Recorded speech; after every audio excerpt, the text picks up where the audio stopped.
Bonsoir à tous, j'espère que tout le monde est bien installé. Donc bienvenue pour ce premier café scientifique de l'année 2012. Vous avez bien fait de venir, il faut profiter, hein. Il en reste peu avant la fin du monde, paraît-il. Donc avec cette question, l'éducation, source de nos violences.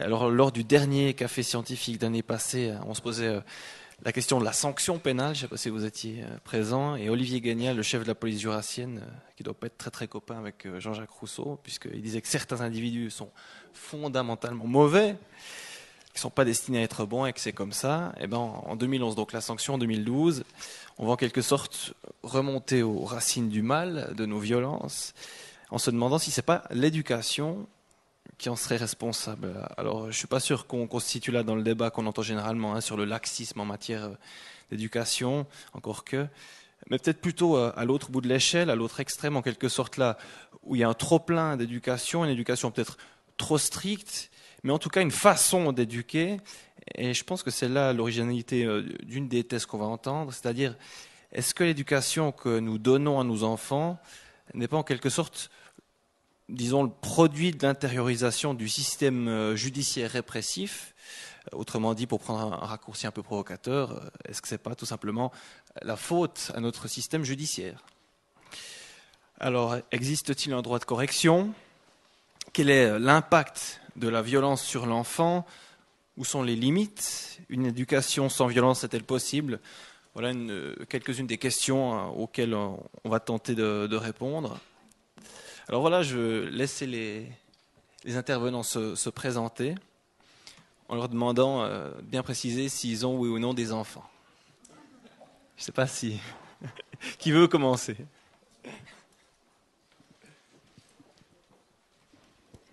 Bien, alors on me donne la parole. Alors, je me présente, donc je m'appelle Estelle Deluse. J'ai fait une thèse de doctorat sur le sujet donc, des punitions corporelles, et notamment sous l'angle du bien de l'enfant en droit. Donc, dans ma thèse, ce que j'ai essayé de faire, c'est parce qu'on parle beaucoup du droit de correction, c'est une notion qui existe, que tout le monde a plus ou moins une petite idée sur le sujet, son idée personnelle, et ce que j'ai souhaité faire, c'était essayer de voir en droit, finalement, est-ce qu'on peut apporter, grâce aux règles juridiques, à leur interprétation, une définition ou au moins un contour à cette notion de droit de correction.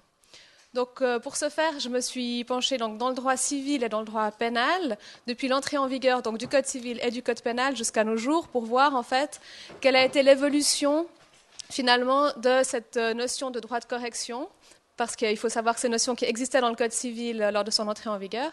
Quelle a été l'évolution de cette notion donc, dans le droit civil et dans le droit pénal? Comment est-ce que les atteintes physiques ou autres à l'enfant ont été réprimées par le droit pénal?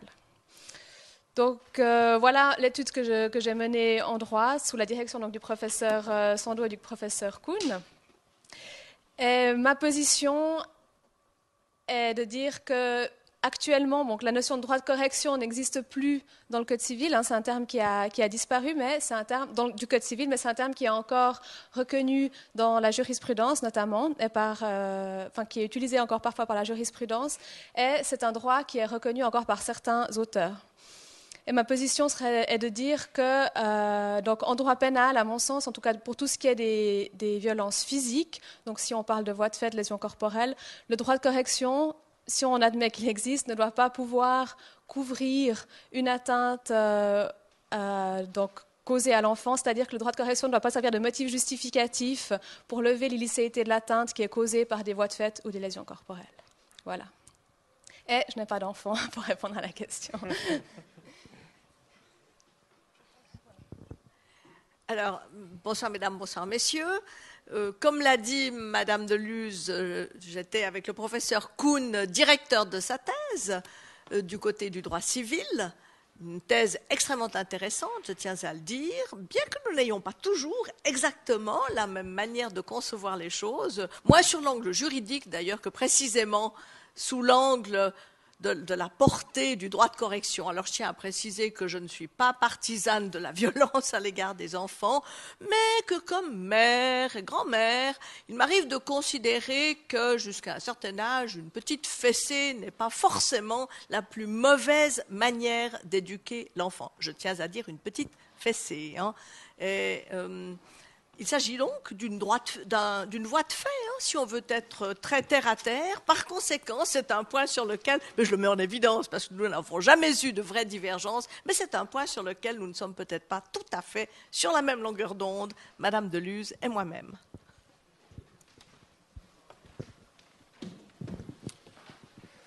Voilà, bonsoir.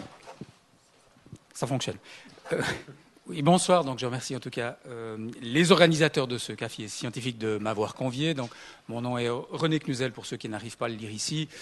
J'ai comme fonction, entre autres, d'assurer la direction d'un observatoire qui s'intitule l'Observatoire sur la maltraitance envers les enfants. Donc, je représente évidemment cette institution, une manière aussi de réfléchir, bien sûr, à la manière dont nous prenons en compte la violence à l'égard des enfants, en particulier dans la famille, mais pas uniquement. La maltraitance, évidemment, c'est aussi quelque chose de plus large que la correction, le droit de correction à l'intérieur d'une famille. Et donc, nous prenons en compte toutes les formes de maltraitance. Elles sont beaucoup plus larges que ce qu'on imagine habituellement, ce que Mme Sando a rapidement dit comme une petite fessée. Dans le fond, la maltraitance, c'est celle qui s'exerce probablement le plus souvent à l'égard des enfants, dans les familles en particulier, ne prend pas nécessairement la forme d'une fessée, mais bien d'autres formes, notamment des violences psychiques ou psychologiques, tout simplement.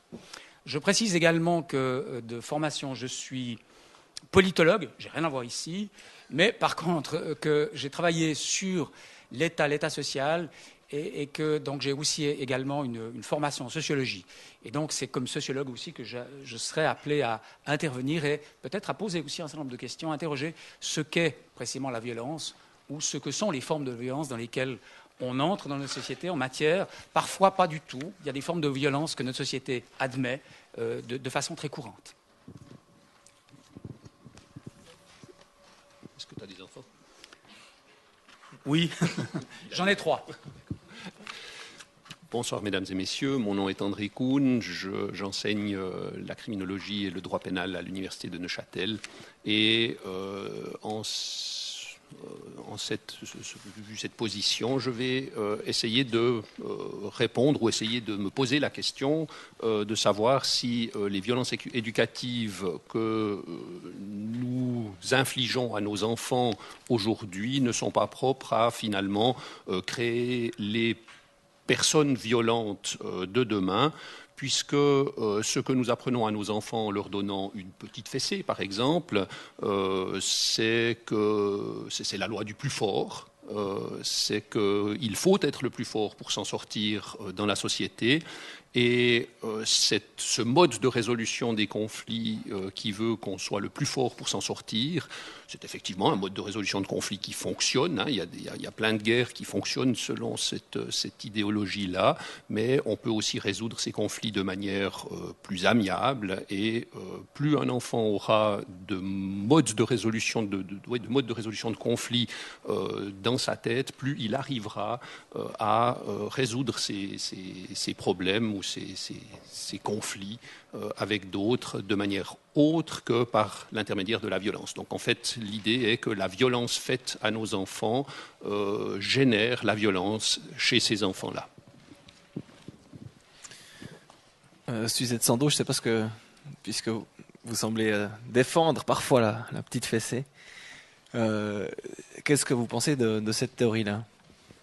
Alors écoutez, je n'ai pas l'impression d'être un fauteur de guerre, et je n'ai pas l'impression que ni ma fille ni mes petits-enfants au stade actuel, que je n'ai d'ailleurs pas souvenir, mes petits-enfants, d'avoir fessé. Hein. Mais vous direz que comme grand-mère, on a un autre rôle à jouer, c'est d'ailleurs délicieux. Je vous le recommande. Hein.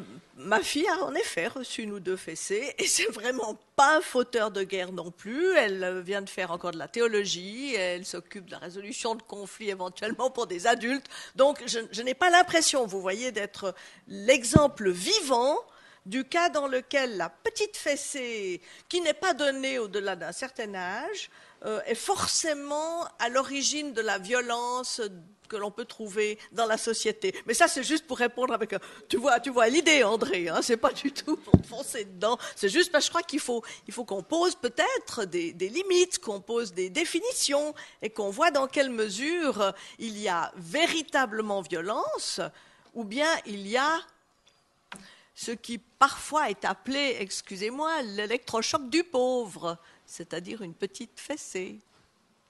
Question peut-être un petit peu naïve, mais que dit la loi à propos de la petite fessée? Je pose la question à Estelle Deluse.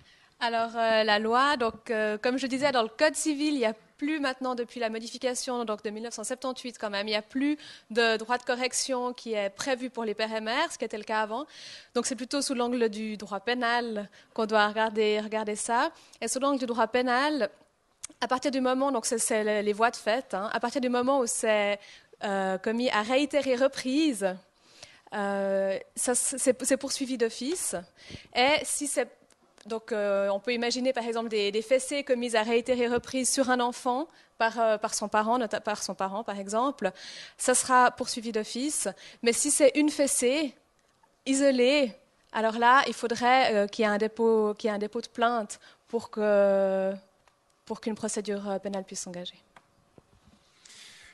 Suzette Sandeau évoquait la question des limites. Alors, je vous pose la question, René Knuzel, selon vous, où sont les limites, même si la question est un peu large?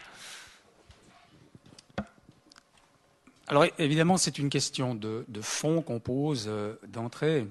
Quelles sont les limites à l'utilisation, au recours de la violence à l'égard des enfants? Alors, cette question, on doit d'abord y répondre en essayant de comprendre ce qu'est la violence. Comme je l'ai dit tout à l'heure, il y a différentes formes de violence. Et donc les violences physiques, sans parler des abus, par exemple sexuels, qui sont manifestement des violences totalement inacceptables, et ça c'est largement partagé dans la société. Les violences physiques, aujourd'hui, monopolisent l'attention. Il y a, dans les conséquences de ces violences physiques, André Kuhn l'a dit, des éléments sur lesquels on pourra revenir, probablement dans le fond, ce qu'on appelle en sociologie une sorte de reproduction des comportements avec des risques effectivement de commettre chez l'enfant un certain nombre d'infliger à l'enfant des marques suffisamment importantes pour qu'il ait recours à la violence comme forme de résolution de tensions, de conflits.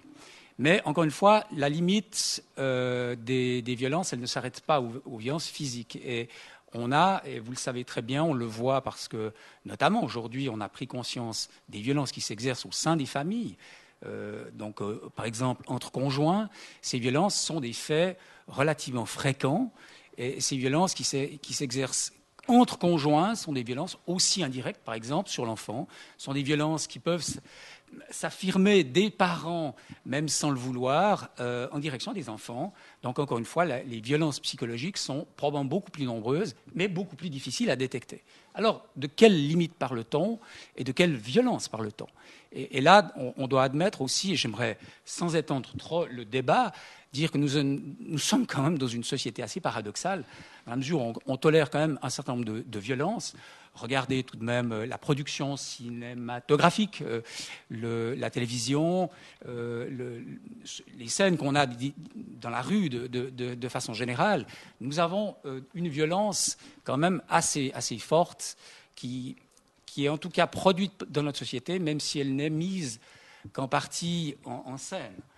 Donc tout ceci doit probablement être au départ posé pour essayer de répondre à votre question en disant quelles sont les limites de l'utilisation du recours à la violence. Alors, je crois que Mme Deluse a dit une chose importante. À partir de la loi, la violence ne doit jamais être un moyen pédagogique, un moyen éducatif. Je crois que ça, c'est clair. La loi le dit. Évidemment, c'est beaucoup plus difficile à sanctionner. Je passerai immédiatement la parole après cette intervention à André Kuhn. C'est plus difficile à sanctionner. N'empêche que là, on a directement une limite.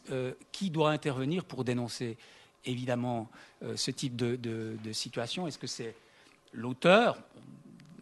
pense difficilement que ça peut être lui, parce que c'est la victime, on voit bien, si ce sont des petits-enfants, on ne voit pas très bien comment ça peut s'exercer. Ce sont des voisins, on voit les risques que ça peut comporter. Hein. Un cri dans une famille, qu'est-ce que c'est? Est-ce que c'est un enfant qui est battu? Comment est-ce qu'on construit la preuve qu'il y a effectivement violence? Le fait d'avoir des comportements culturels différents, le fait d'élever la voix, est-ce que c'est de la violence? Le fait de s'emporter contre son enfant, le fait de le résoudre à rien en lui disant dans le fond, tu n'es qu'un bon à rien, on entend ça dans la rue. Est-ce que ça, ce n'est pas des formes plus violentes que la petite fessée dont on parlait tout à l'heure? Ce sont vraiment des questions qu'on doit se poser avant d'avoir un jugement définitif et établi sur l'utilisation, le recours à la violence. Alors André Kuhn? Alors, si je vais me positionner par rapport à la violence, il va de soi que je partirai de l'idée que aucune violence n'est jamais tolérable vis-à-vis d'un enfant comme vis-à-vis d'un adulte d'ailleurs, et que la sanction, qu'elle soit verbale, qu'elle soit physique, la sanction, ce n'est rien d'autre. Pour celui qui l'inflige, cette sanction, ce n'est rien d'autre que le fait de vouloir récupérer l'autorité. Hein, il a perdu son autorité, il veut récupérer l'autorité, et donc, lorsqu'on sanctionne, on le fait pour soi-même, et on ne le fait pas pour le bien de l'autre, pour essayer de faire en sorte qu'il évolue mieux, etc. Si on veut que quelqu'un évolue correctement, ce sera d'autant plus facile avec un enfant. Il s'agira d'expliquer les choses et non pas de les lui imposer par l'intermédiaire de sanctions. Et un enfant est tout à fait capable de comprendre toute une série d'éléments lorsqu'on prend le temps de les lui expliquer. Alors, j'ai oublié de mentionner qu'effectivement, j'ai aussi 2 enfants. C'est vrai que ça a été plus facile de maintenir cette position avec le premier que lorsqu'on a le deuxième qui arrive. Parce qu'évidemment, à un moment donné, on se sent un tout petit peu dépassé par les événements. Et je dois tout à fait avouer qu'il nous est arrivé, à ma femme et à moi, d'élever la voix à l'encontre de nos enfants. Alors qu'on en était malheureux après coup, hein, puisque nous sommes persuadés, aussi bien l'un que l'autre, que ce n'est pas comme ça qu'il faudrait éduquer, mais on a aussi passé par là parfois. Par contre, on n'a jamais utilisé la violence physique, puisque on a dit d'emblée qu'il faut savoir jusqu'où on veut aller et où on veut s'arrêter. Hein, parce que si on décide de ne jamais utiliser la violence physique et qu'on craque, eh bien, on pourra éventuellement donner une fessée ou une claque. Lorsqu'on utilise la violence physique tous les jours et qu'on craque, eh bien, je ne sais pas ce qui reste, mais je crains qu'il ne reste plus qu'à jeter l'enfant par la fenêtre. Et là, ça commence à devenir un petit peu plus pénible. Hein. En fait, ce qu'il serait utile en termes éducationnels, de manière générale, à faire passer comme message dans la société, c'est que finalement, on essaye de ne jamais faire à autrui ce qu'on n'aimerait pas qu'on nous fasse. Et lorsqu'on arrive à faire passer ce message, la société se porte nettement mieux. Alors après ces aveux d'un papa, je ne sais pas si vous avez déjà quelques réactions.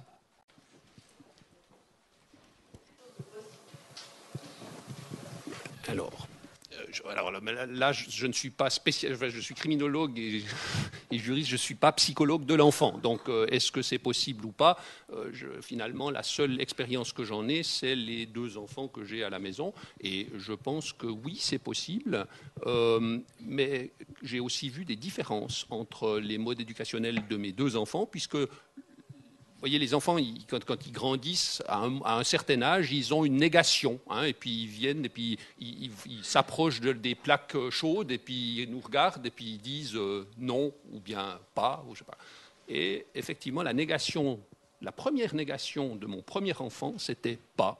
Et pourquoi est-ce que c'était pas? C'est parce que jusque-là, on lui avait dit c'est quelque chose qu'il ne faut pas faire parce que, etc. Puis on lui expliquait. Et on lui expliquait aussi ce qu'il fallait donc faire. Hein. Donc pas seulement ce qu'il ne faut pas faire, mais le pendant, c'est comment est-ce qu'il faut agir positivement. Hein.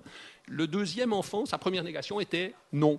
Hein, eh ben, c'est pas pour rien, c'est parce que le premier, il avait 2 ans quand le deuxième est né, et puis que parfois, il a fallu dire non, surtout pas. Hein. Donc, et c'est clair qu'on a moins discuté avec le second qu'avec le premier. Et ce sont deux enfants très différents aujourd'hui et on pourrait imaginer que ça vienne de là. Alors oui, je pense qu'on peut discuter avec des enfants, même à l'âge de 2 ans.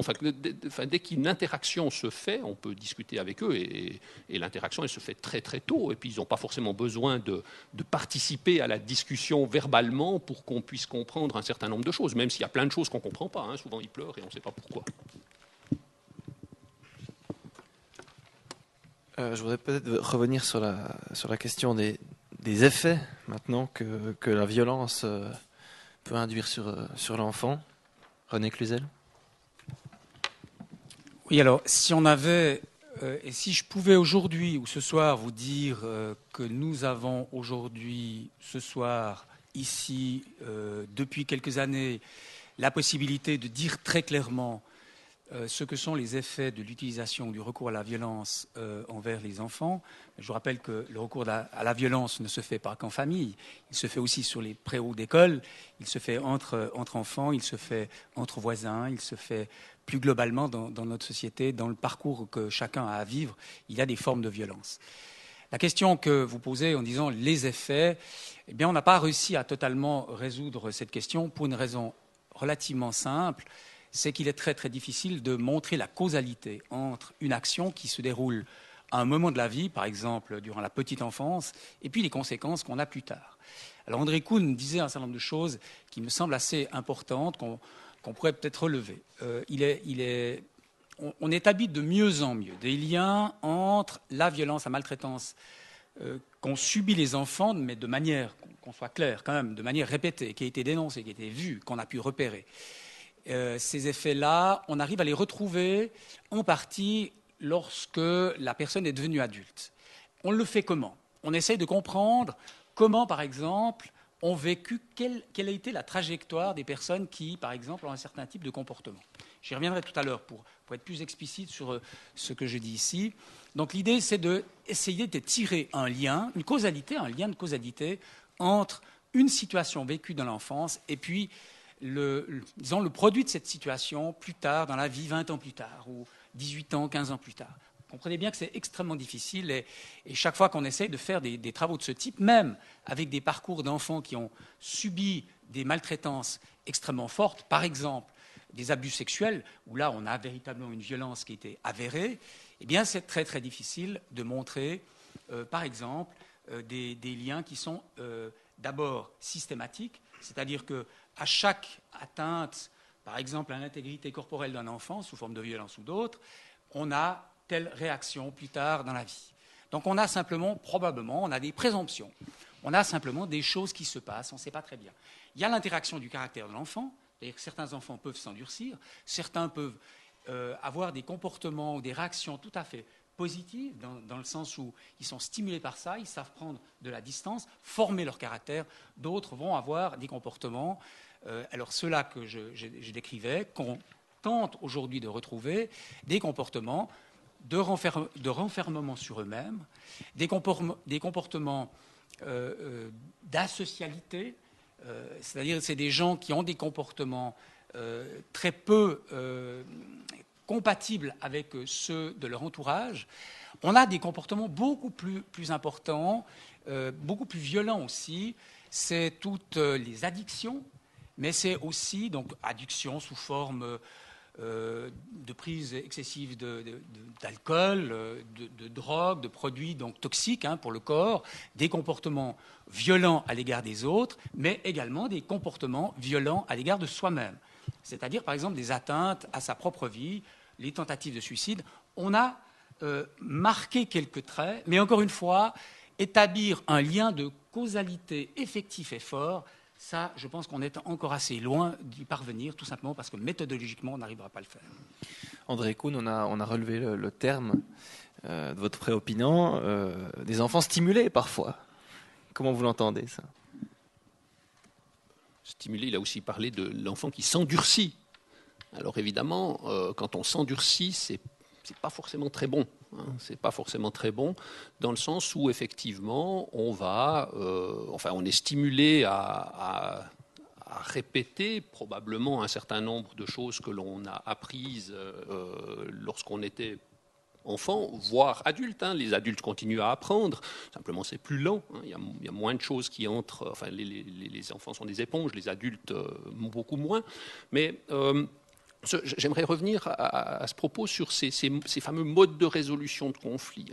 Plus une personne aura de modes de résolution de conflits, plus elle arrivera à faire le choix, le tri entre ces différentes manières qu'elle connaît de résoudre un conflit lorsqu'elle sera face à un conflit un jour ou l'autre.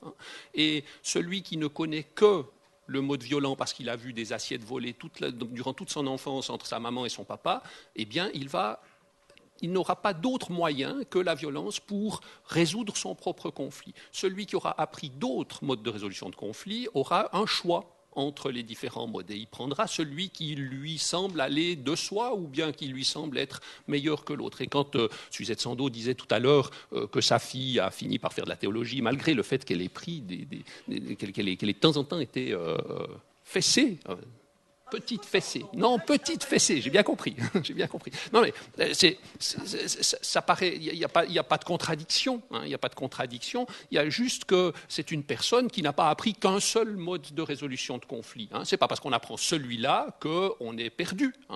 C'est juste que celui-là ne sert pas forcément à grand-chose dans la vie après. Pour autant qu'on a appris d'autres modes de résolution de conflits. Et j'ai encore une expérience récente avec l'un de mes enfants qui est rentré à la maison et qui voulait faire un conseil de famille. Un conseil de famille, je ne savais pas ce que c'était. Eh bien, ils ont appris à l'école, aujourd'hui à l'école, on a des médiateurs, on a des intervenants sociaux, des choses qu'on n'avait pas il y a une trentaine d'années dans les écoles.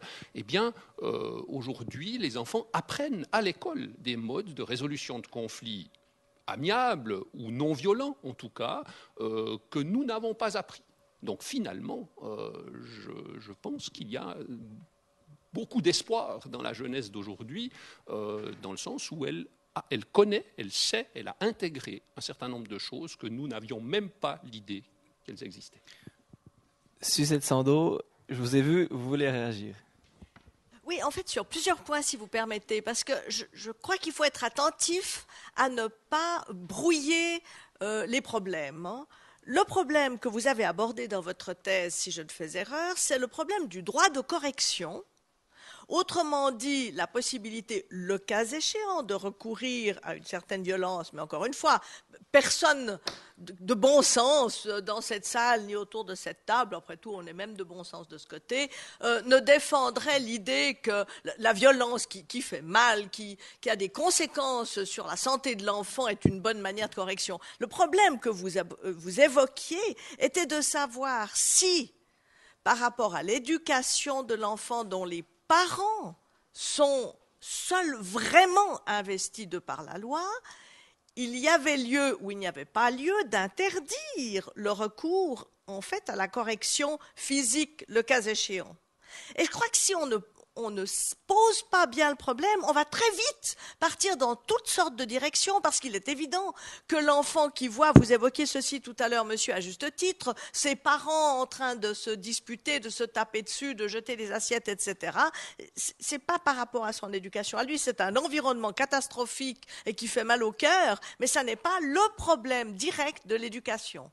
Alors que c'était celui que vous évoquiez. Alors ce que je voudrais savoir, c'est si ce soir, on se concentre sur la question de l'éducation donnée à l'enfant, c'est-à-dire de l'enseignement à l'enfant, de la manière de se conduire dans la société, parce qu'il y a des règles, et des règles qu'on ne doit pas enfreindre, et on sait bien que s'il n'y a pas des règles qui sont posées, on déclenche aussi la violence, parce qu'il n'y a rien de plus violent que l'anarchie.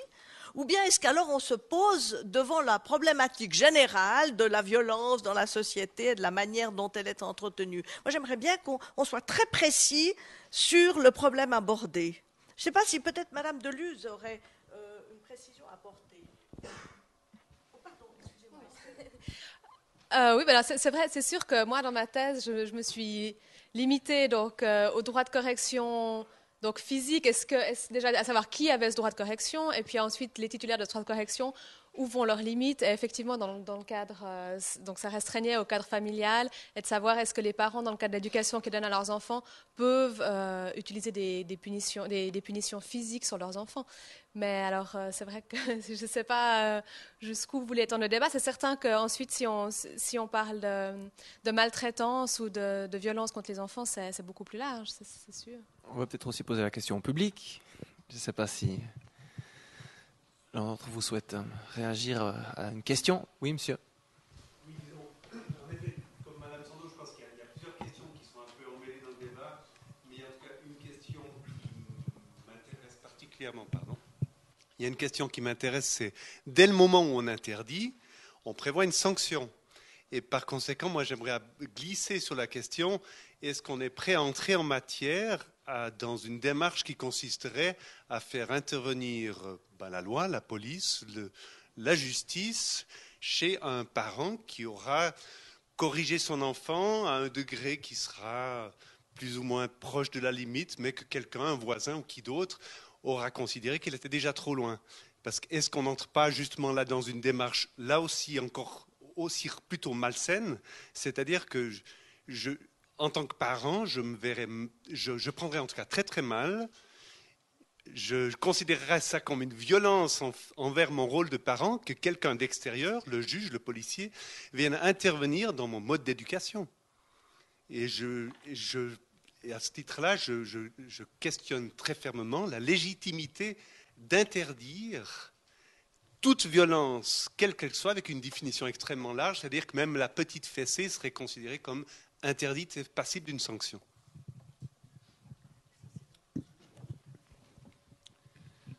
Alors, le premier élément de réponse, c'est que je ne pense pas, et il y a quand même quelques expérimentations, en tout cas pas dans le domaine de l'éducation, mais dans le domaine du droit pénal qui le démontrent, il n'est pas forcément nécessaire d'ajouter une sanction aux interdits. On peut interdire quelque chose sans forcément sanctionner le contrevenant. Il y a d'autres modes d'imposer quelque chose que l'on voudrait que les gens fassent sans avoir besoin d'interdire son contraire. Donc on voit qu'il y a un certain nombre d'éléments, de moyens de prévention qui permettent d'éviter certains comportements plutôt que d'ensuite avoir besoin de les sanctionner. Donc il est possible d'éviter un certain nombre de choses sans que la sanction soit nécessaire. Mais je n'aimerais pas revenir sur le débat d'il y a quelques semaines, puisque c'était en fait ce dont on parlait quand on parlait du droit pénal en tant que mode de régulation de la société, et où je défendais déjà la position qu'une société sans droit pénal était aussi possible. Voilà. Maintenant, vous posiez la question de savoir est-ce qu'on était prêt à faire intervenir la justice ou la police dans un mode éducationnel qui serait considéré comme trop violent. Eh bien, ça va de soi. Ça va de soi que lorsqu'il y a des abus, eh bien, la société d'aujourd'hui, quand je dis ça va de soi, évidemment, je me contredis par rapport à l'idée qu'on pourrait en faire autrement, mais la société d'aujourd'hui envisage une intervention d'un organe de contrôle qui s'appelle la police. Et c'est vrai que lorsqu'un homme bat sa femme, même si c'est pour l'éduquer, eh bien, la police intervient. C'est normal, c'est normal. Et lorsque je frappe mon enfant jusqu'au sang, eh bien, il est normal que la police intervienne. Alors le problème est de savoir jusqu'où la police interviendra et depuis où elle n'interviendra plus. Je crois que c'est ça la question. La question, c'est pas est-ce qu'elle peut intervenir ou pas. Oui, elle peut intervenir dans notre société puisqu'on a décidé que c'était elle l'organe de régulation et elle interviendra. Il y a quand même quelque chose d'assez intéressant puisque il existe une étude sur les violences. Alors dans le cadre de l'éducation, les violences sur les enfants dans le cadre de l'éducation, une étude internationale où on a mesuré par des indicateurs en questionnant des enfants et leurs parents, on a mesuré le taux de violence sur les enfants, le taux de correction finalement qu'il y a dans les ménages de ces quelques pays. Il y avait 5 pays. Et on a pu observer que la Suède, dans le pays dans lequel il y a une interdiction absolue de violence physique envers les enfants, eh bien, il y a beaucoup moins de violence. Alors, non seulement il y a l'interdiction, mais les gens le savent. Hein, donc, il y a une loi qui a été largement rendue publique. Eh bien, il y a beaucoup moins de violence envers les enfants que dans d'autres pays. Et le pays qui est, qui est en queue de classement dans cette étude de 5 pays, la Suisse n'en faisait pas partie, c'était la France, pays dans lequel il n'y a pas d'interdiction et dans lequel il n'y a pas non plus de sensibilisation contre la violence chez les enfants. Et donc le nombre d'actes violents dépend effectivement de la législation qui existe. Et en Suède, on n'intervient pas plus souvent qu'en France. Il y a juste une intégration qui s'est faite, comme nous avons intégré qu'on ne peut pas battre sa femme, qu'on ne peut pas battre son enfant avec un ceinturon. Enfin, on a intégré un certain nombre de choses. Alors, je dirais que, pour revenir à la réponse à votre question, c'est oui, l'intervention policière se fera lorsqu'on exagérera. Le problème est de savoir où est-ce qu'on exagère. Et en Suède, on exagère très vite, et en France, on exagère beaucoup moins vite. Et ça a une conséquence sur le nombre de violences perpétrées envers les enfants. Alors, René Cluzel, est-ce que vous constatez aussi peut-être un décalage entre la sanction et la violence et la sanction? Alors, je pense que effectivement, le recours à une sanction, qu'elle soit pénale ou d'autre nature, elle peut être prévue ou pas. Je crois que ce que dit André Kuhn est assez fondé pour qu'on lui fasse confiance sur ce qu'il enseigne et travaille depuis de nombreuses années, même si il a de la peine à convaincre. Oui, quand même. Ça dépend du public. Voilà, au-delà de ça, il me semble qu'il faudrait, je comprends bien l'intervention de Mme Sando, visant à resserrer le débat autour, disons, de l'éducation et de l'utilisation de la violence autour ou dans la famille ou dans le sein de la famille restreinte. Je pense que c'est juste, même s'il faut qu'on évoque quand même la violence de façon générale, parce qu'elle a tendance, et c'est ce que dit André Kuhn indirectement, elle a tendance quand même à marquer le cadre dans lequel on éduque. Pourquoi est-ce qu'en Suède, on a moins recours à la violence physique qu'on en a plus en France? C'est aussi parce que nous avons affaire non seulement à des lois qui sont inscrites, mais si ces lois ont pu être inscrites dans les textes législatifs, c'est que la société s'y prêtait. Donc il faut quand même voir les choses au départ. En Suède, aujourd'hui, on a une société qui réagit, qui agit très différemment. Le contrôle social, c'est bien de ça qu'il s'agit, le contrôle des voisins, le contrôle général, ce contrôle agit de manière manifestement beaucoup plus ferme et efficace qu'en France. Voilà. Pourquoi on ne va pas entrer en matière sur un débat culturel. Il se trouve simplement qu'il y a des sociétés différentes. Donc maintenant, la question, c'est quels moyens est-ce qu'on s'est donné en Suède pour permettre ceci? Et j'aimerais quand même aborder un aspect qui était souligné par l'intervention de la première question et qu'on n'a peut-être pas suffisamment repris. Dans le fond, pourquoi est-ce qu'on a recours à la violence quand on est parent? André Kuhn nous a dit parce qu'on perd son pouvoir. Oui, je crois qu'il a raison. Le recours à la violence, c'est une forme, on le sait en tout cas en sciences politiques, le recours à la violence est une forme d'aveu de perte de pouvoir. Et donc, très manifestement, les parents qui ont recours à la violence ont l'impression de ne pas avoir les moyens de faire face aux exigences que la société a en face d'eux. On attend d'eux qu'ils soient des éducateurs. Et le problème qu'on a, et la question le soulignait, c'est qu'est-ce qu'on fait quand on ne sait pas comment réussir une éducation? Quand l'enfant, petit, moyen, un petit peu plus grand, ne suit pas, n'obéit pas. Quand, de façon réitérée, il ne faut pas être angélique, l'enfant ne veut pas suivre ce que les parents, qui sont bien sûr des grands sages, voudraient leur faire faire. Quels moyens donne-t-on aux familles? Par ailleurs, je voudrais quand même dire que nos familles, elles ne sont pas tout à fait les mêmes qu'en Suède. Nous avons en Suède un service à la société qui garantit tout de même une commodité pour éduquer ses enfants de la manière peut-être la plus adéquate. Je ne suis pas sûr qu'ailleurs en Europe, on ait autant mis l'accent sur ce soutien aux familles. Et donc, il ne s'agit pas par là, dans mon intervention, de dire qu'on doit excuser le recours à la violence, il faut le comprendre.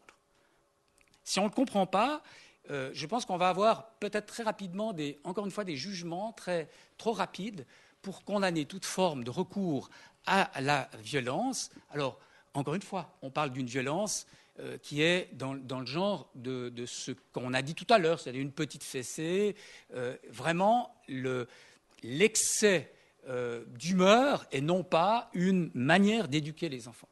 Et donc là, on voit bien la limite qu'appelait de ses voeux André en disant il faut quand même savoir jusqu'où et à partir de quand est-ce qu'on va appeler manifestement des gens extérieurs, la police ou d'autres, à intervenir. Ça peut être des éducateurs sociaux, on le fait.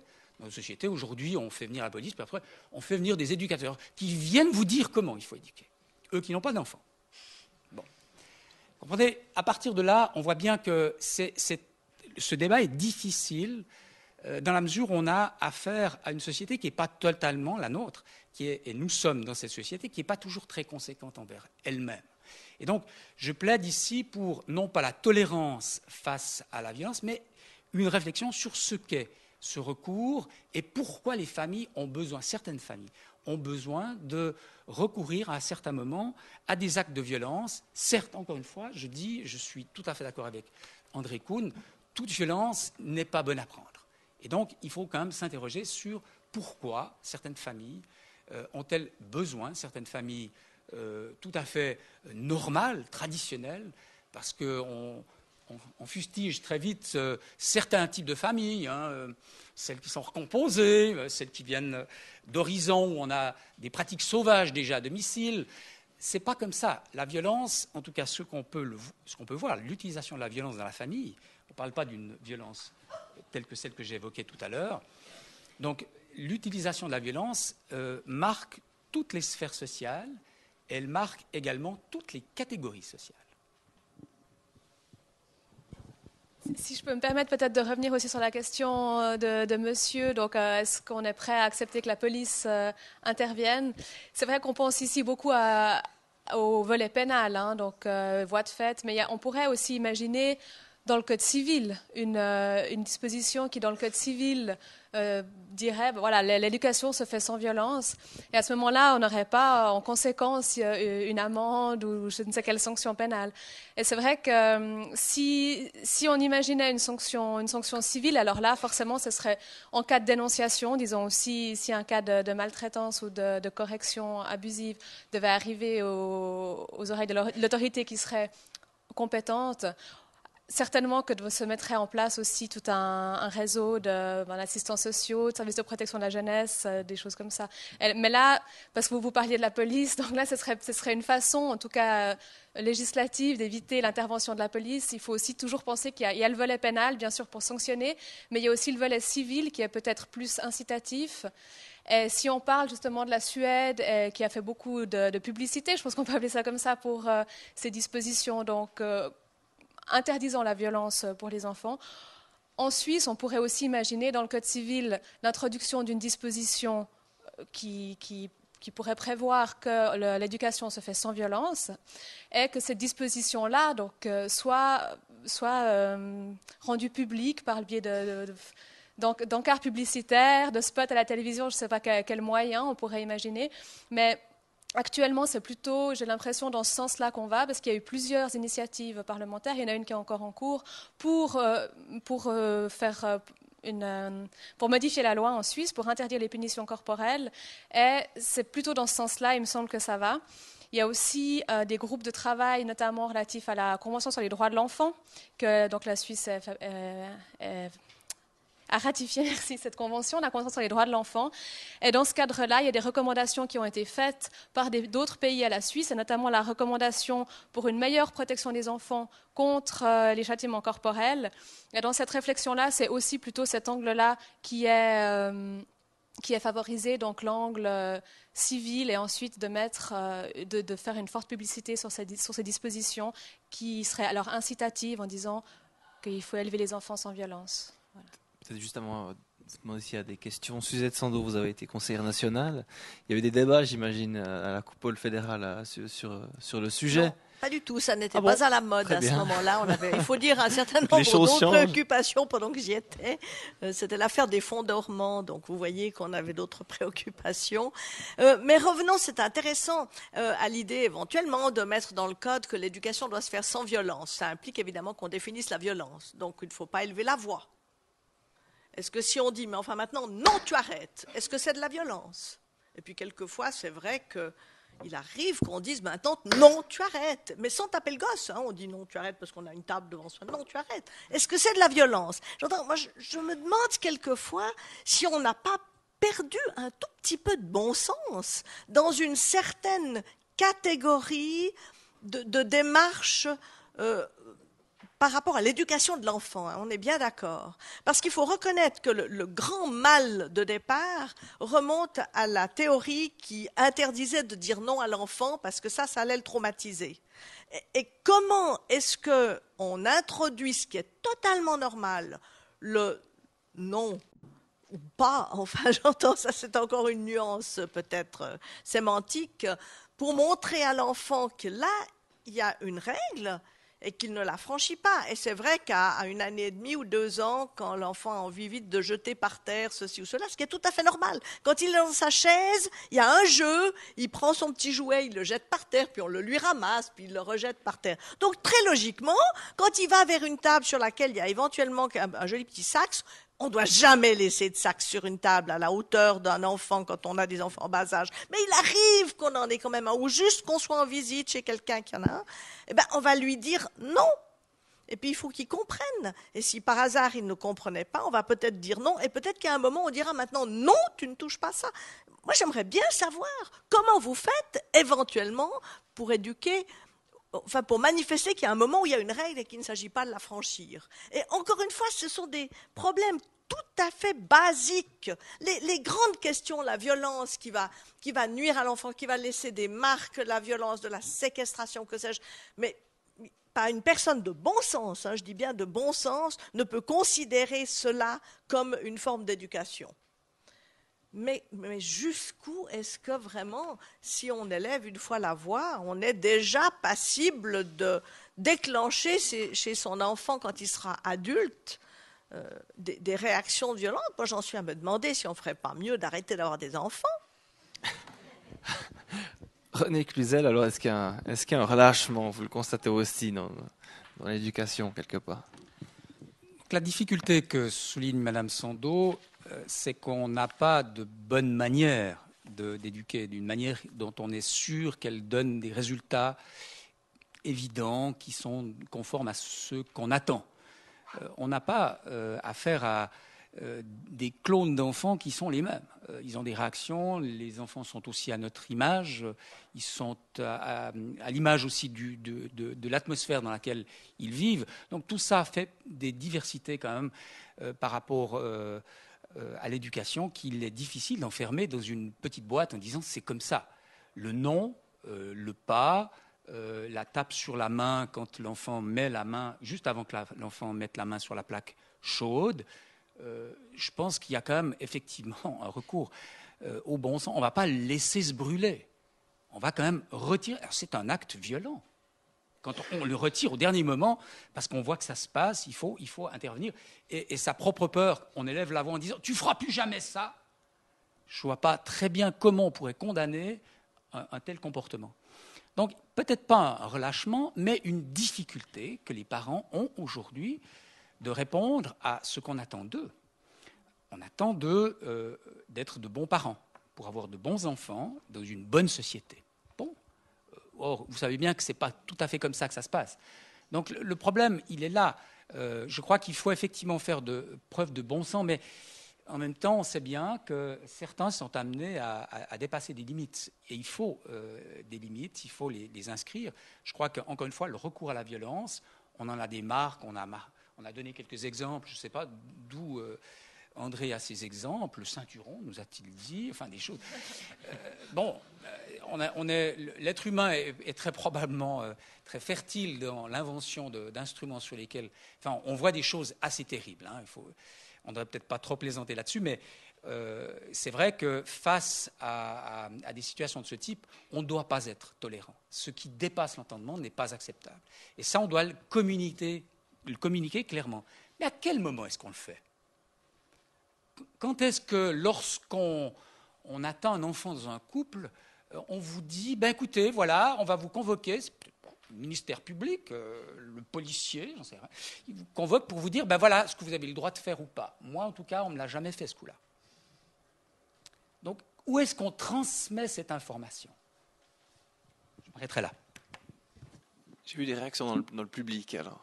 C'est l'heure des questions. Pour finir, il était agacé. Et puis j'ai téléphoné justement à... je me souviens plus, à l'époque, ça date de 10 ans en arrière, défense des enfants, de la violence, voilà. Bref, j'ai eu... Bon, je me souviens plus ce qu'on m'a répondu. Pour finir, j'ai réagi. Une fois, j'ai toqué un peu plus fort, puis j'ai dit, madame, mais qu'est-ce qui se passe? Cet enfant, il pleure tout le temps. Et puis, il l'avait dans les bras, et je l'ai pris dans les bras, cet enfant, et puis il arrêtait de pleurer. Et au fait, ce qui se passait, c'est que cette dame, elle gardait son enfant dans sa chaise, comment on appelle ces chaises, là, où on les attache. Au fait, il était tout le temps assis là-dedans, attaché, et puis cet enfant, il avait juste envie qu'on le détache, et puis qu'on le pose par terre, ou qu'il soit libre, au fait, de ses mouvements. Parce que là, il était conditionné par son siège, et puis il ne pouvait pas bouger, quoi. Alors, je me demande si, au fait, ce n'est pas une violence pour les enfants en bas âge, 8 heures d'école, assis pendant 8 heures. Je me demande si ce n'est pas une violence. C'est une question que je pose à vous, les spécialistes. Et puis, il y a autre chose que je me demande, est-ce que ça coûterait trop cher à notre société civilisée d'introduire à l'école un cours comme on introduit par exemple les maths, la géographie, un cours à la vertu? Parce que je pense que l'être humain est resté intelligent. Bon, on est intelligent tout plein, on a plein de bouquins et tout, mais un enfant, je ne pense pas que c'est une voiture avec laquelle on lui dit c'est interdit, vous pouvez y aller. Enfin, d'après ma petite expérience, quoi. Je veux dire, j'ai eu une enfant aussi une petite fille, et puis il m'est arrivé une fois de lui flanquer une gifle, mais j'étais malade pendant 2 semaines. Et voilà. Je me demande si ça coûterait effectivement trop cher à notre société civilisée, hautement civilisée, d'introduire un cours à l'école sur la vertu. Parce que, au fin de compte, je crois que ce qu'il faudrait contrôler, c'est surtout nos pulsions. Nous sommes intelligents, mais on ne nous a pas appris, ou bien, on peut aussi l'apprendre par nous-mêmes, en fin de compte. Oui, à contrôler ses pulsions. Et je demande aux parents, justement, de contrôler ses pulsions. C'est une école. Moi, je pense que avoir un enfant, c'est une école, c'est un apprentissage à la patience pour les parents. Et s'ils ne sont pas prêts à faire cet apprentissage de la patience, il faut qu'ils achètent un petit ourson. Alors, Suzette Sandeau qui parlait de bon sens, hein. On le voit avec cet enfant attaché à son siège. Donc, aider les parents au travers de l'école, on voit que le débat s'élargit inexorablement. C'est une bonne idée, c'est nécessaire. Je ne sais pas qui veut répondre. Alors, dans la mesure où l'école n'a déjà pas le temps d'enseigner aux enfants ce qui est indispensable qu'elle leur enseigne, je souhaiterais qu'elle n'y ajoute pas encore quelques cours de la psychologie, rapport parents-enfants, si vous permettez que je réponde un peu par une boutade. Qu'il y ait, pendant la grossesse, aussi bien qu'il y a des cours éventuellement d'accouchement ou que sais-je, une indication donnée aux parents sur la manière peut-être de de gérer la relation parent-enfant au moment de l'éducation, ça c'est une question qu'on pourrait se poser. Notez que je pense quand même qu'il ne faut pas non plus que la société devienne totalement la mère de chacun. Il y a un moment où quand on est adulte, on est adulte. Alors, partir de l'idée qu'a priori les parents ne sauront pas élever leurs enfants, c'est quand même aussi quelque chose d'un peu troublant. Depuis les femmes des cavernes, je dis toujours les femmes de cavernes, c'est mon côté féministe, depuis les femmes des cavernes, après tout, on a commis des erreurs d'éducation et on n'a quand même pas fait que du mal. Donc, ce qui me trouble vraiment, c'est cette manière peut-être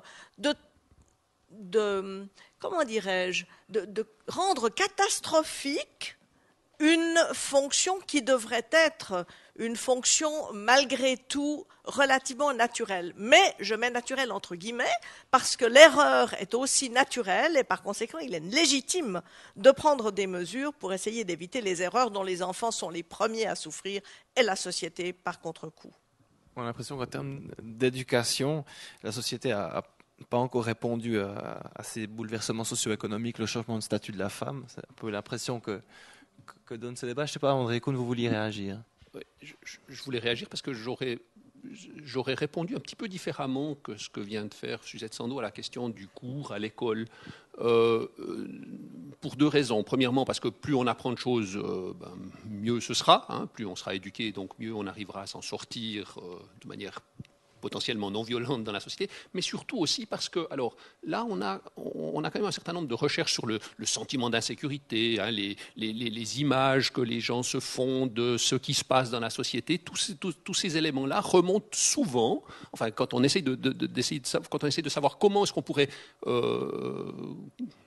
remédier à un certain nombre de problèmes, on en arrive à l'éducation civique. Et je crois, et je suis pas sûr qu'on puisse pas se retrouver là. Je crois que des cours d'éducation civique sont des cours très utiles dans le cursus d'un enfant, puisqu'on se rend compte souvent, quand on fait des études sur le sentiment d'insécurité, c'est les gens qui ont aucune connaissance de la société, qui ont le plus peur du crime, alors qu'il n'y a pas vraiment de raison. Enfin, donc, le cours d'éducation civique permettrait une vie meilleure. Alors que le cours d'éducation civique contienne, entre autres aussi, et je crois que ça va de soi, les bonnes manières de vivre en société. Premièrement, pour les enfants, qui n'auraient pas vécu ou entendu parler de ça chez eux à la maison, et surtout pour ces enfants quand ils seront ensuite adultes et qu'ils auront à interagir dans cette société. Je crois que c'est une bonne chose que l'on connaisse un peu mieux la société. Alors, c'est peut-être pas des cours de psychologie mère-enfant que j'envisagerais, mais peut-être plutôt alors de l'éducation civique. Oui. D'autres questions dans le public? Oui, monsieur, peut-être.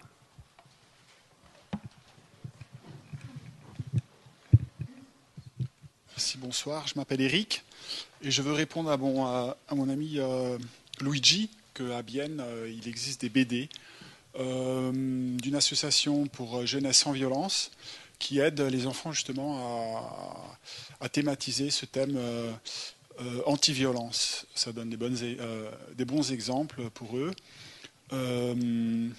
Les maternelles, les écoles peuvent adhérer aussi à une association qui est informative de la police, qui vendent par des comment est-ce qu'on dit en français, insérat, ils vendent de la publicité donc pour l'association de jeunesse sans violence. Donc tous peuvent adhérer et c'est régional dans toute la Suisse. Il y a un bureau qui est à Bösch, donc dans Hüneberg, et qui peuvent donc faire une brochure, construire une brochure et dans chaque commune qui est distribuée dans les banques, dans les communes, etc. Je pense qu'il y a des gens qui doivent connaître. Côté négatif, c'est que c'est une association qui fait beaucoup d'argent. La police, eux, ils font un petit gueuleton, mais ceux qui travaillent là-bas, ils font pas mal d'argent. Donc c'est un peu le côté négatif, mais on ne peut pas tout avoir. Un autre exemple, je ne suis pas père de famille, je n'ai pas d'enfants. J'aime beaucoup les enfants, j'espère que j'en aurai un jour. Mais j'ai un père de famille qui m'a montré un très bon exemple. Comment est-ce qu'il a éduqué son enfant? Il a planté un poteau dans le jardin et à chaque fois que son enfant faisait une bêtise, il plantait un clou jusqu'à ce que le poteau soit rempli de clous. À l'adolescence, l'enfant a demandé à papa, c'est quoi ce poteau? Je le vois plein de clous. Il dit, bah voilà, tu vois, c'est toutes les bêtises que tu as fait. L'enfant était gêné, il a dit, ma mince, alors j'ai fait tellement de bêtises. Comment je peux faire pour améliorer la situation? Alors le père, il a dit, écoute, voilà, à chaque fois que tu fais une bonne action, j'enlève un clou.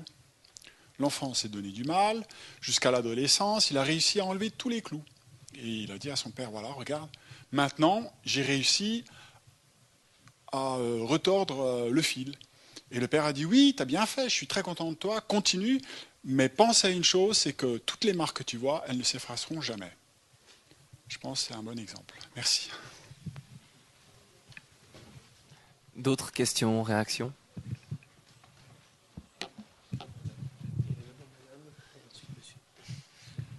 Voilà, alors, il y a une chose qu'on oublie toujours de prononcer qui est très, très importante.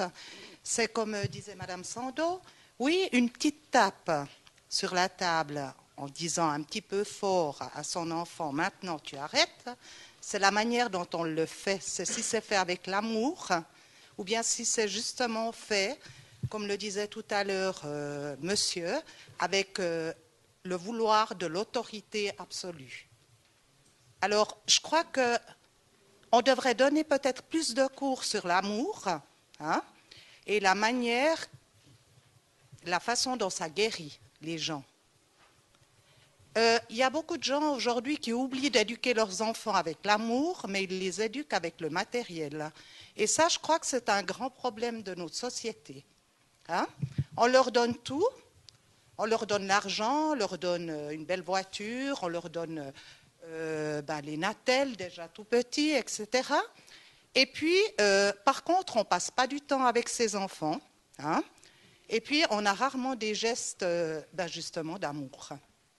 Alors, je crois que le problème de notre société, le grand, grand problème, et là où on devrait donner vraiment des cours, c'est comment aimer l'autre. Et je pense que c'est à cette condition que les choses peuvent évoluer. Je vous parle de ça parce que j'aime aussi beaucoup les animaux. J'ai eu 3 chiens, j'ai eu 2 Doberman, un berger allemand. On dit toujours que les Doberman sont des chiens, des sales chiens. Hein? Mais quand on voit comment certains êtres humains éduquent leurs chiens, justement avec la violence, et puis avec la non-tolérance, hein, et puis ils veulent justement absolument l'autorité, mais d'une manière tout à fait fausse, eh bien, on s'étonne après qu'il y a des problèmes aussi avec des chiens. Eh bien, moi, je ne m'étonne pas parce que moi, j'ai eu 2 Doberman et jamais, jamais, au grand jamais, ils ont attaqué personne. Mais moi, je les ai éduqués avec l'amour. Essentiellement l'amour et la patience et la compréhension et l'instruction. Parce qu'il y a aussi ça, hein, c'est qu'aujourd'hui, on a beaucoup de moyens pour s'instruire, que ce soit sur l'éducation des enfants, que ce soit sur l'éducation des animaux, etc. Mais combien se donnent la peine, hein, font un effort vraiment, parce qu'on court après le matériel, il faut avoir la belle voiture, il faut avoir la belle maison, il faut avoir tout ce qu'on peut avoir matériellement, mais l'essentiel, on l'a complètement mis de côté. Alors peut-être qu'en Suède, c'est ça qui se passe, c'est que les enfants, justement, il y a moins de problèmes parce qu'on ne les tape peut-être pas pour tout et pour rien, hein, parce qu'ils nous dérangent dans notre vie quotidienne où on ne fait que courir après l'argent. Voilà, je pose la question à nos experts. Est-ce que ce qui pose pas problème, c'est finalement cette éducation devenue, d'après madame, par trop matériel? Je ne sais pas qui veut réagir. Peut-être juste pour répondre un petit peu. C'est vrai que je ne sais pas si par rapport aux chiens, forcément, je m'y connais pour un bien, mais c'est vrai que par rapport aux enfants, vous parlez d'amour, d'éducation basée sur l'amour, sur le bon sens. On est souvent autour de cette notion de bon sens. C'est très juste. Après, il faut savoir aussi que les gens n'ont pas, comme pour beaucoup de choses dont on a parlé ce soir, n'ont pas les mêmes définitions de ces termes-là. Et certaines personnes qui peut-être vont donner des claques à leurs enfants vont vous dire que forcément leurs enfants, ils les aiment. Et que c'est peut-être aussi pour eux une façon de se dire, bon ben voilà, je veux par amour pour mon enfant, je veux qu'il ait une bonne éducation. Et alors, c'est peut-être sa manière à lui de mettre cette éducation en œuvre. Donc C'est juste peut-être une manière un petit peu de développer l'idée. Mais votre idée à vous, donc forcément d'amour et puis de bons sentiments par rapport à l'enfant et dans son éducation, ça c'est évident que c'est l'objectif, ce serait la panacée si on veut bien. Mais il faut toujours être conscient que malgré toutes les bonnes intentions et tous ces termes qu'on emploie, chacun aura sa définition et sa manière de la mettre en œuvre. Et c'est là, finalement, on tourne toujours autour de cette question-là. C'est là que se posent les questions fondamentales. Quelles sont les définitions qu'on donne à tous ces termes? Oui, mais il faut oublier que souvent, un enfant battu, il attrape ses enfants. Et ça c'est un fait. Donc, si on lui apprend à un moment donné que ça, c'est pas juste, et qu'il faut changer sa mentalité, s'il transmet, justement, comme je disais tout à l'heure, oui, on peut taper fort sur la table, mais de là à lui donner un coup de poing dans la figure, ça fait une violence quand même. Il faut dire non à un enfant, mais on peut le dire avec l'amour et sans violence. Des réactions? D'autres questions? Ou bien peut-être que vous voulez développer l'idée? Juste peut-être réintervenir là-dessus. Je crois qu'en effet, vous posez la question peut-être en essayant de la reformuler différemment, l'espace qu'on laisse aux enfants. Je crois que vous avez raison. Nous avons probablement choisi une manière de vivre en société en privilégiant des apports ou les apports du matériel. Dans ce sens-là, ça fait partie de ce qu'est une partie de la conquête que nous pensons avoir fait dans notre société. On s'entoure de beaucoup de choses matérielles. Alors, comment réagissent les enfants là au milieu et comment réagir par rapport, par exemple, à des aspects qui sont très liés à l'éducation. C'est-à-dire les enfants, ça arrive notamment avec les miens, ils me posent des questions en me disant « mais pourquoi on n'a pas ça ? Pourquoi on n'a pas ça ? Pourquoi C'est vrai, l'espace qu'on doit laisser à ses enfants, c'est pas une chose facile parce qu'il y a un regard de la société. Les enfants vivent aussi en classe, ils vivent des choses parfois difficiles aussi en classe. Tout ça fait partie d'un ensemble, encore une fois. Et je crois que vous avez raison de poser la question de la manière dont... Enfin, pourquoi choisit-on de faire des enfants quand on choisit avec quel espace est-ce qu'on choisit de vouloir les éduquer? Quelle priorité on laisse? C'est vrai que ce que j'évoquais tout à l'heure, très rapidement, mais sans vouloir élargir trop le débat, des familles n'ont pas toujours les moyens matériels de, aujourd'hui, répondre non pas à une éducation, mais aux pressions que subissent aussi leurs enfants. Aller en classe et de ne pas avoir, je ne vais pas entrer dans le nom de marque particulière, mais ne pas avoir le dernier produit est parfois ressenti par les enfants extrêmement durement. Et très curieusement, une recherche qui avait été faite à Genève, qui avait été commanditée par le Grand Conseil, montrait la difficulté que certaines familles avaient à faire face à ce type de choses, qui rendent la tension à l'intérieur de la famille très forte et qui peut déclencher des éléments relativement violents qui dépassent l'entendement des parents. Et ça, je crois que c'est vrai que ça fait partie du débat de façon générale. Encore une fois, je crois qu'on a parlé de bon sens. On ne devrait pas se laisser aller, surtout avec des petits-enfants. C'est vrai que la confrontation avec les adolescents était encore une autre question. Ces questions se posent probablement encore plus frontalement, mais je vois déjà petit, lorsque les enfants reviennent de la garderie, qu'ils posent des questions, par exemple sur le matériel, sur ce qu'ils ont, ce qu'ils n'ont pas, sur ce que leurs camarades ont, n'ont pas. Là, il y a aussi une hygiène de vie dans les familles qu'on devrait avoir. Mais comment toujours appeler au bon sens des familles en disant, ben voilà, faites au mieux, on ne vous donne pas les moyens, on ne vous donne pas le salaire pour, faites au mieux avec ça. Ce n'est pas toujours simple à gérer. Mais encore une fois, je crois que ce que vous dites est juste, et je crois qu'on mettra tout le monde d'accord là autour. Quand on choisit de faire des enfants, quand on a des enfants, c'est une richesse extraordinaire, même si ça nous coûte très cher. Vous avez des chiffres qui ont été encore révélés par la télévision romande, si certains suivent encore ces chaînes publiques. Donc, des recherches faites par des scientifiques montraient que le coût était le double. On parlait plutôt du million que du demi-million, tout frais confondu. C'est des choix de société. Et on doit montrer, être ferme par rapport à ces choix. Je fais un choix de société. J'ai des enfants, je prends le temps d'être avec eux, je prends le temps de parfaire leur éducation, je me donne les moyens. Ce qui n'est pas toujours simple, c'est des choix de société qui impliquent aussi les parents. C'est ce que j'entendais dans votre intervention. Monsieur en orange, là, ça fait un moment que vous attendez. J'aimerais peut-être faire une distinction, même deux distinctions. La première, c'est entre la violence, parce qu'on a une perte de contrôle. Hein. On est impulsif et puis on regrette ce qu'on a fait. On le regrette pourquoi? Parce qu'on est dans une culture, notamment, qui dit que ce qu'on a fait, c'est pas bien. Donc là, on a une culture qui juge notre perte de contrôle. Ça, c'est comme introduction.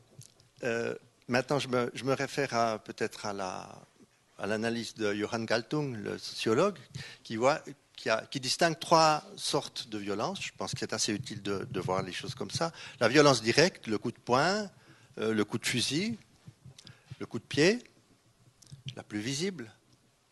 La violence structurelle, qui est due à des injustices.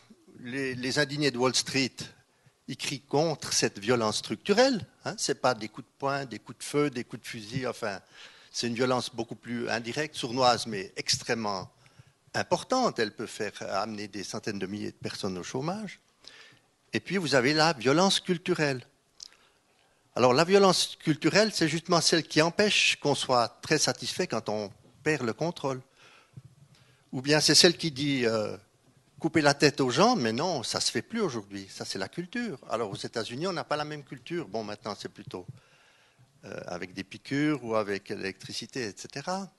Mais donc, on voit qu'en Europe, on n'a pas la même culture qu'aux États-Unis. Bats ta femme si elle ne sait pas pourquoi. Non, si tu ne sais pas pourquoi, elle le sait. Enfin, ce genre de slogan, il y a quand même des sociétés où les femmes sont plus battues que d'autres. Ça fait partie de la norme, de la culture, plus ou moins.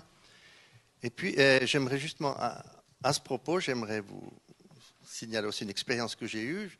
J'ai voyagé il y a quelques années dans un pays pour des raisons professionnelles. J'avais des collègues là-bas.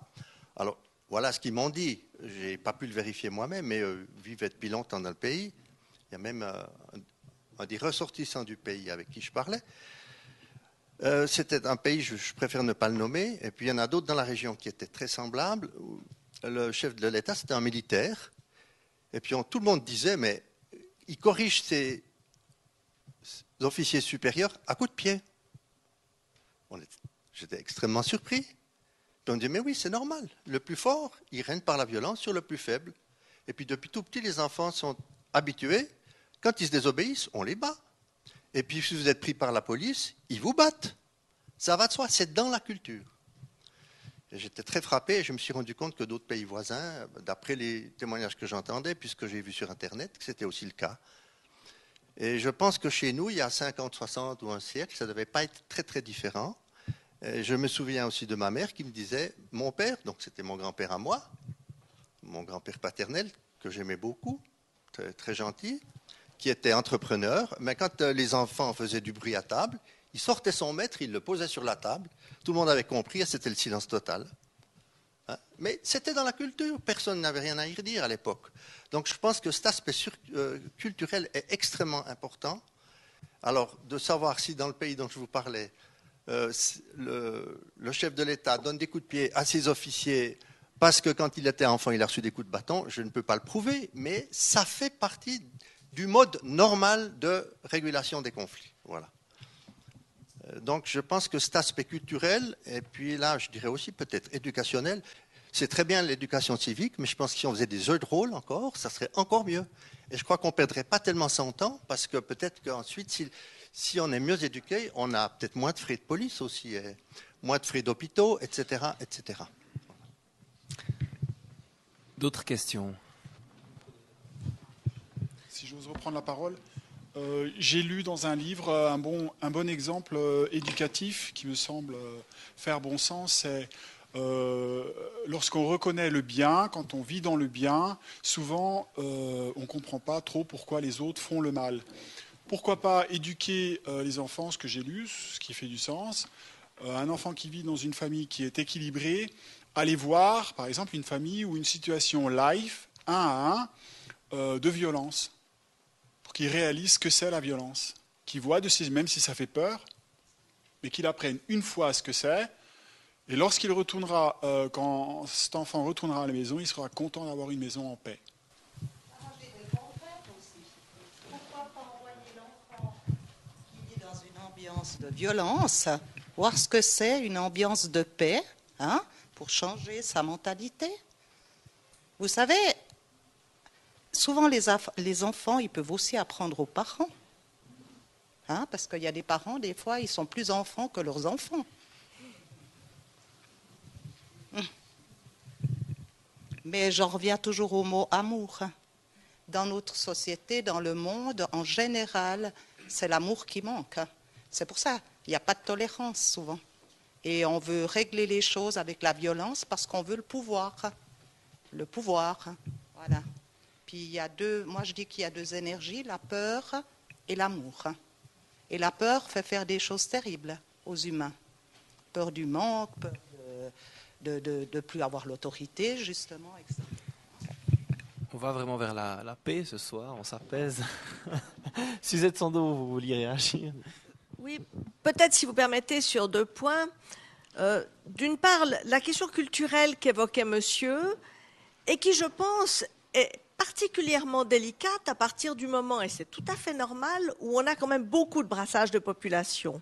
Comment arriver à, comment dirais-je, à atténuer peut-être ce qui est une tradition, je mets entre guillemets, culturelle, qui ne correspond pas forcément à celle du pays dans lequel se trouvent d'autres personnes, et sans avoir l'air, je dirais, de mépriser, de critiquer, de condamner celui qui a une attitude culturelle différente, mais néanmoins en disant ça c'est une catégorie de culture avec laquelle nous ne pouvons pas développer notre propre société parce qu'elle nous fera tomber dans de la violence. Là, il y a, je crois, un problème pour lequel on n'a pas encore de solution, mais qui est incontestablement un des plus préoccupants actuellement par rapport au brassage de population. Je ne suis pas en train de dire qu'il faut fermer les frontières ou quoi que ce soit, s'il vous plaît. Ne lisez pas autre chose dans mes propos qu'une vraie préoccupation pour laquelle, en tout cas, personnellement, je n'ai pas de solution, mais peut-être que les spécialistes de la table en ont. Puis juste la question de l'amour.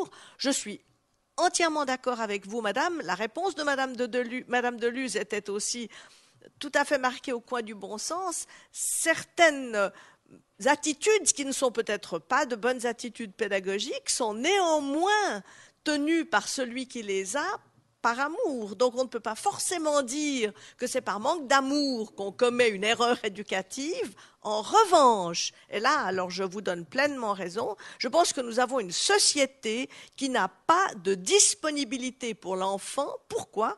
Parce que l'enfant implique qu'on pense à lui d'abord et pas à soi d'abord. Et ça, c'est évidemment un point pour lequel notre société n'est pas très au point. Le temps passe, alors on va encore donner la parole au public. Oui. Alors écoutez, j'aimerais bien vous dire, c'est vraiment l'amour en premier qui compte pour les enfants. En tout premier. Et vous savez, une petite fessée, alors ça ne les traumatise pas du tout. Expérience faite, j'ai eu 5 enfants à élever parce que ma belle-mère nous les a mis dans les bras dans mon enfance. Eh bien, je vais vous dire, je leur ai donné tout l'amour avec une bonne fessée de temps en temps. Je ne pouvais pas faire autrement. Et ce n'était pas pour les dominer. Mais l'amour que je leur ai donné, alors je leur en ai donné. Et puis des bonnes tranches. Et le travail commençait à 6 heures du matin jusqu'à 10 heures du soir.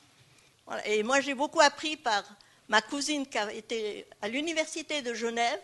Le grand psychologue Piguet disait « Les enfants doivent être éduqués entre l'âge de 5 et 6 ans. L'éducation est faite. On ne la fait plus après. Donc après, les fessées, oubliées. » On y revient à cette petite fessée, décidément. Alors, quelques réactions. Je reviendrai peut-être rapidement sur l'intervention de la violence dans les cultures.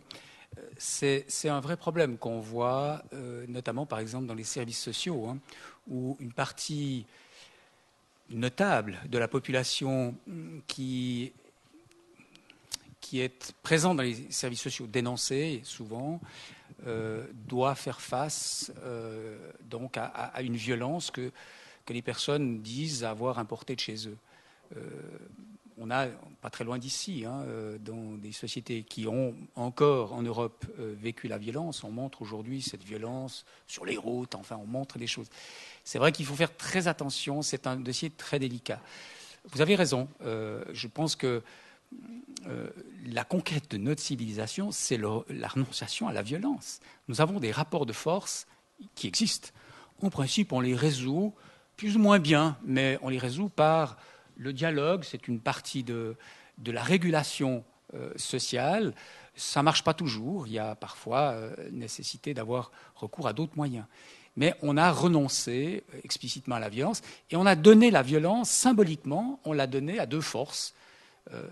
Max Weber disait ça, c'était donc la violence, le recours à la violence légitime, qui est le fait de l'État, et qui est, dans le fond, délégué à la police. C'est comme ça qu'on a résolu nos problèmes. Bon, parfois la police exagère aussi. On a vu ce genre de choses. Mais on voit bien, dans d'autres civilisations ou dans d'autres cultures, d'autres pays, je ne sais pas si on peut parler de civilisation, on continue à résoudre des problèmes par la violence. Et donc, ces personnes, quand elles viennent ici, elles ont tendance à réagir de la même manière. Ceci dit, le problème n'est pas seulement dans l'importation, si j'ose dire, culturelle, c'est bien aussi dans la situation que ces personnes vivent ici. Je ne suis pas sûr que ces gens aient moins d'amour, pour reprendre les termes que j'ai entendus tout à l'heure, face à leurs enfants. C'est qu'on les place aussi dans des situations où ils ne peuvent pas non plus facilement exercer le rôle de parents, où ils ont l'impression aussi que le regard, parce qu'on parlait tout à l'heure du voisin qui viendrait chez nous, alors probablement parfois avec tout à fait... je pense avec raison, quand on entend un enfant crier tout au long de la journée, quand on voit son parent ou un de ses parents le battre, je crois qu'on a un devoir d'intervention. Ceci dit, ce devoir d'intervention, jusqu'où est-ce qu'il va? Et dans les services sociaux, on est très ennuyé pour donner des leçons, en disant, voilà, on éduque comme ça chez nous. On dit, bon, il y a des règles, mais en même temps, on sait très bien qu'on doit être respectueux de certaines différences. Jusqu'où vont ces différences? C'est un vrai problème qu'on n'arrive pas à résoudre tout simplement avec une théorie en appliquant en disant c'est comme ça. La violence qu'on exerce à l'égard de ces populations en disant si tu continues, on te met en prison, ça a des conséquences terribles aussi sur les enfants, puisque ces enfants vont probablement devoir subir une autre forme de violence où on leur interdira un certain nombre de choses, et notamment de témoigner de comportements que les parents ont à leur égard, avec évidemment je dirais des menaces à peine voilées, de rétorsion, enfin de choses de ce type. Donc c'est un débat très difficile parce qu'aujourd'hui les populations peuvent très vite se déplacer, très vite, c'est-à-dire en 24 heures changer de contexte, se rendre compte que le contexte est différent, qu'on a d'autres moyens, qu'on privilégie d'autres moyens, est une chose difficile. Donc il faut montrer un minimum de tolérance de manière à ce que ces parents puissent rester des parents. Parce que la pire des violences, ce serait de dire, ce qu'on a parfois fait aussi dans ce pays, de dire ces parents-là ne peuvent pas éduquer. On l'a dit parce qu'ils étaient trop pauvres, à certains moments, donc pas assez riches, donc ils ne peuvent pas éduquer. On l'a dit aussi parce qu'on pensait que des formes de vie ne permettaient pas une bonne éducation des parents. On a aussi des regards très absolus sur l'éducation, donc il faut être un tout petit peu respectueux. Je crois qu'on a peu utilisé ce terme, mais on doit être respectueux comme parent de son enfant. Lui laisser de l'espace, c'est ça, respectueux. Avoir de l'amour, c'est aussi du respect. Le recours à la violence, le parent, c'est facile pour lui parce qu'il est fort. Physiquement, tu nous l'as dit tout à l'heure, il est fort physiquement parce qu'il a un rapport de force. Il sait qu'il a un pouvoir quasi absolu sur la personne. On a parlé du rapport homme-femme tout à l'heure, on est aussi parfois dans ce type de tendance.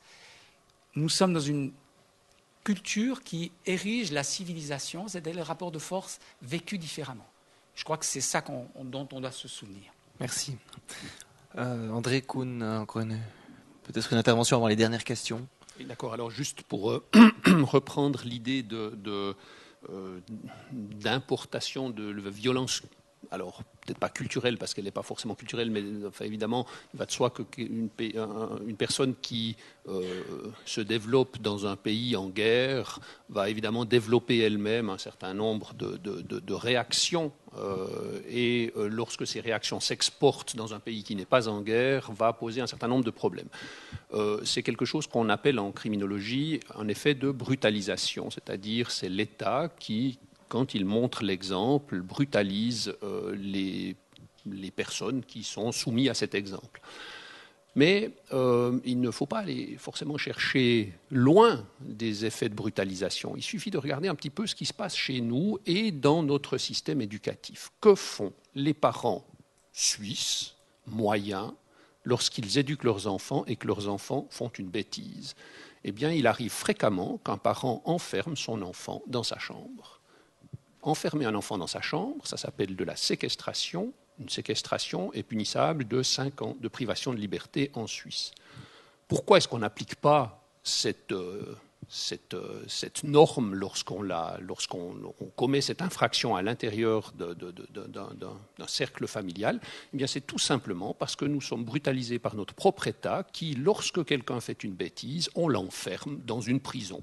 Et nous, dans notre microcosme familial, nous reproduisons tout simplement ce qui se passe au niveau étatique et nous sommes donc méchamment brutalisés par notre propre société et il faut donc effectivement, comme le disait René Knuzel, être très tolérant vis-à-vis de gens qui peuvent effectivement être brutalisés par leur société parce que nous le sommes aussi. Alors, puisqu'on est dans le domaine du droit, je passe la parole à une avocate, Estelle Delue. Juste pour revenir sur ce que le professeur Knuzel a dit, effectivement, faire attention aussi de ne pas dire aux parents qu'ils ne peuvent pas, enfin, qu'ils ne sont pas de bons parents et de leur retirer les enfants. C'est qu'en droit suisse, dans le Code civil, il y a des mesures de protection de l'enfant, donc notamment il y a la possibilité de retirer le droit de garde de l'autorité parentale aux parents. Et c'est vrai à ce moment-là que la notion notamment de bien de l'enfant entre en ligne de compte. Et il y a toujours une pondération qui est faite aussi donc, au niveau juridique entre, pour savoir si c'est mieux pour l'enfant, pour le bien de l'enfant, de le retirer ou de le laisser à ses parents, malgré peut-être des éléments qui ne vont pas au sein de la famille. Mais il y a cette notion de bien de l'enfant en droit qui permet justement de pondérer l'intervention et de respecter la proportionnalité dans l'intervention pour ne pas faire plus de mal à l'enfant en essayant de le protéger, mais de faire plus de mal au final quand on le retire à sa famille. Voilà, c'est peut-être une petite précision. Toute dernière question alors. Question non, mais pour répondre justement en faisant le biais à madame et à vous aussi qui avez répondu gentiment, faire le pont entre l'amour et ce siècle qui a été très rapide en 100 ans, on a fait une évolution extrême parce qu'on en a besoin, on le veut, donc on en tire les conséquences. On connaît qu'il y a beaucoup de peuples et ces peuples, ils ont une foi toute différente et c'est bien parce qu'on s'apprend à se connaître et c'est bien d'avoir des différences, mais pas pour faire la guerre. Non, c'est justement à mesurer un degré, je pense, de patience, d'amour et de bonté, et que justement, je le dis, que le Créateur a ce thermostat en nous pour voir comment est-ce qu'on réagit. Donc, comment est-ce qu'on intègre l'amour du prochain? C'est tout simplement, comme le dit très bien un autre livre, c'est de se circoncire spirituellement. C'est de rejeter l'ignorance. Et ça, on le fait en connaissant mon frère qui est musulman, en connaissant mon frère qui est juif, en connaissant mon frère qui est chrétien, sans que je m'associe à qui que ce soit, à quoi que ce soit, en restant libre et fraternel. Et ça, en lisant la Bible, en lisant le Coran, ou, je le dis, la révélation d'Arès, qui m'a beaucoup aidé, qui m'a sauvé la vie. Merci. Beau message d'ouverture. Merci beaucoup pour votre participation. Et puis, je pense qu'on peut remercier Suzette Sandeau, Estelle Deluse, René Knuzel et André Kuhn et les applaudir.